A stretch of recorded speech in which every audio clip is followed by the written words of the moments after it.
청취자분께서 보내주신 대한민국 정책 브리핑 기사 직장인의 든든한 한 끼, 내년 예산 국민 위에 이렇게 씁니다. 이걸 가지고요, 오늘 2026년 예산안을 한번 깊이 파헤쳐 보겠습니다. 네. 저의 목표가 단순히 정부가 이런 데 돈을 쓴다, 이걸 나열하는 게 아니거든요. 그렇죠. 이 예산안이 보여주는 더 큰 그림, 그러니까 뭐랄까, 국가와 나의 관계가 어떻게 변하는지 이걸 좀 보려는 거예요. 아주 흥미로운 접근이네요. 네, 보면 거대한 구호 대신에 당신의 아침 식사, 자녀 간식, 이런 아주 개인적인 영역으로 국가가 쓱 들어오고 있단 말이죠. 과연 이게 효과적일지 오늘 한번 제대로 들여다보겠습니다. 네, 맞습니다. 실제로 이번 예산안을 보면 국민 체감이라는 단어가 곳곳에 있어요. 이게 그러니까 거시경제 지표 숫자 올리는 것보다 그냥 하루하루 살면서 이게 진짜 나한테 도움이 되네 하고 느낄 수 있는 작은 변화에 집중하겠다는 의지로 읽히거든요. 정말 체감할 수 있는 변화요. 그렇죠. 그래서 저희가 오늘 살펴볼 사업들도 직장, 여가, 육아, 건강, 안전처럼 우리 삶이랑 가장 가까운 것들이고요. 그 정책들 사이의 연결고리를 찾고 그 뒤에 숨은 철학까지 파헤쳐보는 게 오늘 저희의 과제됐네요. 좋습니다. 그럼 가장 먼저 이 기사에서도 제일 앞에 나왔던 내용부터 시작해 볼까요? 네. 직장인들의 든든한 한 끼 지원 사업. 사실 제목만 보면 그냥 밥값 좀 보태주나 보다 싶거든요. 하하, 그렇죠. 근데 내용을 보니까 인구 감소 지역의 중소기업 직장인 한 5만 4천 명에게 월 4만 원 정도 식비를 지원한다는 건데 솔직히 월 4만 원이 요즘 물가에 그렇게 엄청 큰 금액은 아니잖아요. 네, 그렇죠. 이게 정말 직장인 부담을 덜어주고 지역 경제를 살리는 마중물이 될 수 있을까요? 액수가 좀 상징적인 거 아니냐? 이런 비판도 있을 것 같은데요. 그거 아주 날카로운 지적이세요. 실제로 금액만 보면 이걸로 뭐가 달라질까 생각할 수 있죠. 네. 근데 이 정책의 핵심은 4만 원이라는 액수 그 자체가 아니고요. 그 돈이 사용되는 방식에 있습니다. 방식이요? 네. 개인한테 현금 4만 원을 주는 게 아니거든요.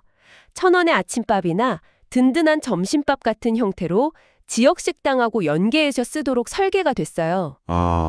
그러니까 직장인 복지 혜택이 곧바로 지역 소상공인 매출로 이어지는 그런 선순환 구조를 만드는 거죠. 마이크로 타겟팅 전략. 조금 더 설명해 주실 수 있나요? 네, 그게 뭐냐면요.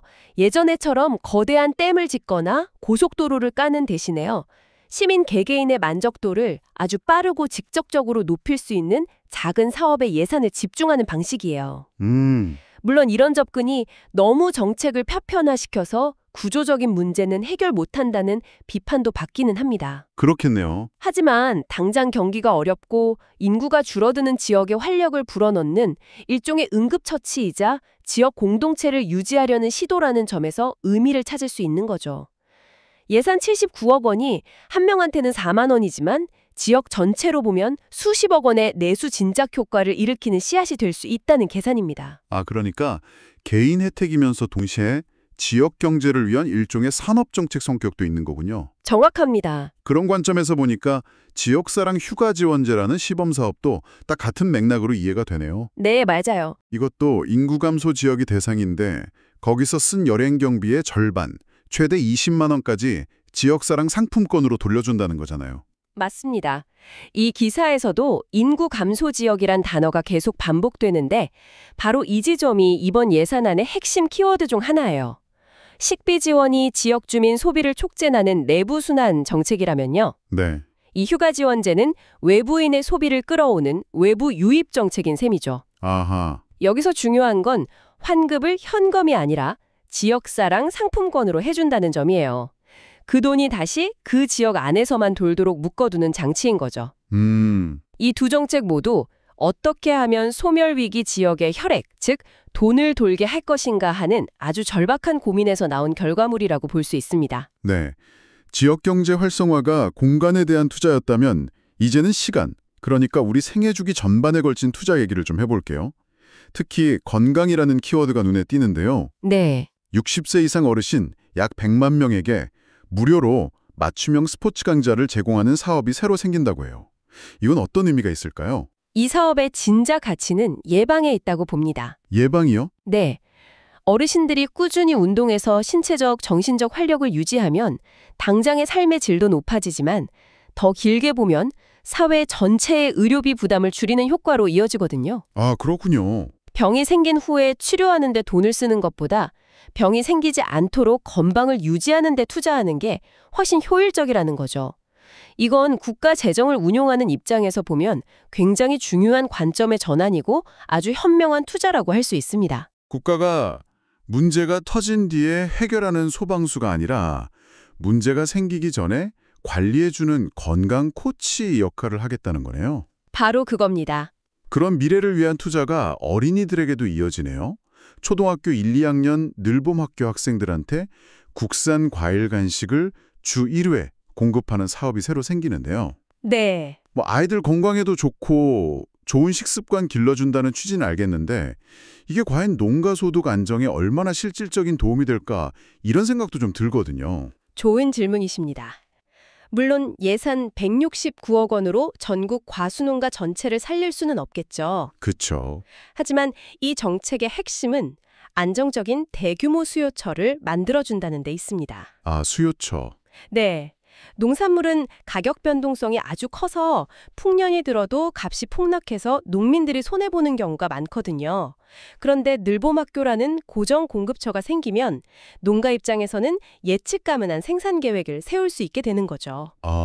아이들에게는 건강한 간식을, 농가에는 안정적인 판로를 제공하는 말 그대로 누이 좋고 매부 좋은 구조를 설계한 겁니다. 와, 이 HPV 백신 부분은 저도 기사 읽으면서 정말 흥미로웠습니다. 아, 네. 보통 자궁경부암 예방 백신, 여성들을 위한 백신으로만 알고 있었는데 무료 접종 대상에 12세 남자아이까지 포함시킨다니 이건 단순히 대상을 늘리는 것 이상의 의미가 있는 것 같네요. 네, 이건 공중보건의 패러다임이 어떻게 바뀌고 있는지를 보여주는 아주 상징적인 사례입니다. 패러다임의 변화요? 네, 이 HPV, 즉 이뇨두종 바이러스가 여성에게는 자궁경부암을 일으키지만 사실 남녀 모두에게 구인두암, 항문암 같은 다양한 질병의 원인이 되거든요. 아, 정말요? 네. 지금까지는 주로 여성암 예방에만 초점을 맞췄지만 바이러스는 성별을 가리잖아요. 그래서 남성 청소년까지 접종 대상을 확대하는 건 사회 전체에 퍼져 있는 바이러스의 전파 고리 자체를 끊어내겠다는 훨씬 더 근본적인 접근입니다. 와. 개인의 질병 예방을 넘어서 공동체 전체의 집단 면역을 목표로 하는 아주 효과적인 전략인 셈이죠. 듣고 보니 정말 중요한 변화네요. 자, 그럼 다음 주제로 넘어가서 사회적 약자를 위한 안전망 이야기를 해보죠. 네. 앞선 정책들이 좀 보편적인 삶의 질을 높이는 거였다면 지금부터 볼 내용들은 우리 사회의 가장 취약한 고리를 붙잡아 주려는 노력들 같아요. 특히 야간 긴급 돌봄 서비스가 눈에 띄네요. 맞습니다. 이건 정말 한밤중에 아이가 아프거나 어쩔 수 없이 야근이 생겨서 발 동동 굴러번 부모님이라면 그 가치를 바로 알 수 있는 정책이죠. 그렇죠. 밤 10시부터 새벽 6시까지 가장 돌봄이 취약한 시간에 아이 돌봄 서비스를 제공하고 중위소득 75% 이하 가구에는 할증 요금까지 전액 지원하고요. 근데 여기서 우리가 주목해야 할 세심한 지점이 하나 더 있습니다. 어떤 거죠? 바로 서비스를 제공하는 돌보미 선생님에게도 하룻밤에 5,000원씩 야간 긴급 돌봄 수당을 추가로 지급한다는 점입니다. 아, 그건 미처 생각 못했네요. 서비스를 이용하는 사람뿐만 아니라 제공하는 사람까지 챙긴다는 거군요. 그렇습니다. 이런 돌봄 서비스는 결국 사람이 하는 일이잖아요. 지속 가능하고 질 좋은 서비스를 유지하려면 공급자인 돌보미에 대한 합당한 대우와 동기부여가 필수적이죠. 이런 디테일이 정책의 성패를 가리는 경우가 많습니다. 지역아동센터 운영 시간을 밤 12시까지 늘리는 것도 마찬가지고요. 먹거리 기본보장 코너라는 사업도 굉장히 인상적이었습니다. 복지제도를 잘 모르거나 신청 절차가 복잡해서 도움을 못 받는 분들한테 일단 먹거리랑 생필품부터 지원하고 나중에 상담으로 연결해준다는 방식이잖아요. 네. 이 사업의 핵심은 선지원, 후연계라는 파격적인 발상에 있습니다. 선지원, 후연계. 그렇죠. 기존 복지 시스템은 대부분 선상담, 후지원이거든요. 자격 요건 따지고 심사해서 결정하죠. 하지만 당장 내일 먹을 쌀이 없는 사람한테는 그 과정 자체가 너무 높은 문턱일 수 있어요. 맞아요. 이 정책은 그 순서를 뒤집은 겁니다. 일단 가장 시급한 문제부터 해결해 주면서 신뢰관계를 쌓고 그 이후에 제도권 안으로 들어오도록 손을 내미는 거죠. 복지 사각지대를 해소하는데 아주 인간적이고 효과적인 접근법이 될 수 있습니다. 행정 편의주의가 아니라 정말 도움이 필요한 사람의 입장에서 생각한 정책이라는 느낌이 드네요. 네. 그 외에도 발달장애인 가족에게 휴식 쿠폰 제공을 확대하고 1인 중증장애인 기업에 업무 보조 인력을 지원하는 사업도 있던데 특히 이 기업 지원은 단순히 돈을 주는 걸 넘어서는 것 같아요. 맞습니다. 이 정책은 장애인의 경제적 자립을 어떻게 도울 것인가에 대한 깊은 고민이 담겨 있어요. 단순히 보조금을 지원하는 건 일시적인 방편에 그칠 수 있거든요. 하지만 고객 응대를 위한 수어 통역사나 법률, 회계 자문 같은 경영 지도를 지원하는 건 그 기업이 스스로 생존하고 성장할 수 있는 근육을 키워주는 일입니다. 생계를 유지하는 걸 넘어서 사업가로서 성장할 수 있는 발판을 마련해준다는 점에서 이전의 지원책들과는 차별화되는 지점이죠. 이제 마지막 주제입니다. 우리 모두의 일상 속 불안감을 해소하기 위한 사업, 바로 안전한 화장실 조성 사업인데요. 네.